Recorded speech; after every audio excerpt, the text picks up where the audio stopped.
Hand brake பார்த்தீங்கன்னா இவ்வளோ தூரம் எதுக்காக கொடுக்கணும் நமக்காக? பாருங்கள், என் காலிலேருந்து எவ்வளோ தூரம் ஹைட்டாக இருக்குது பார்த்தீங்களா? இந்த அசோக் லைலாண்டில் பிடிக்காத டிசப்பாயிண்ட், அதாவது நமக்கு ஒரு இடைஞ்சலாக இருக்கிற பொருள் கேபினுக்குள்ள பொருள்னு பார்த்தீங்கன்னா இதோட ஹேண்ட் பிரேக் தாங்க. ஹேண்ட் பிரேக் போட்டுட்டு பக்கத்தில் இப்படி யாராச்சும் உட்காந்துருக்க முடியுமா? நம்ம படுத்துருக்குற அப்படின்னா ஹேண்ட் பிரேக் போடல அப்படின்னா இதில் படுக்கவே முடியாது. அந்த மாதிரி ஒரு ரிஸ்க்கான இடத்துல கொண்டாந்து ஹேண்ட் பிரேக் கொடுத்துட்டாங்க. ஹேண்ட் பிரேக் கொடுக்குறதுக்கு நிறையா இடம் இருக்குது. கீழே கொடுக்கலாம், சைடில் இந்த மாதிரி சைடில் கொடுக்கலாம்.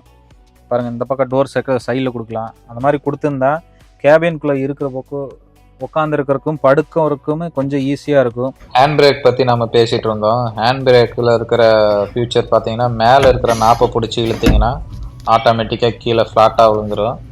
ஆனால் இருந்தாலும் இது ஒரு இடங்களாக இருக்கிற மாதிரி தான் நமக்கு ஒரு ஃபீல் இருக்குது. இந்த நாப்பை பிடிச்சி கீழே இழுத்துட்டோம்னா அப்புறம்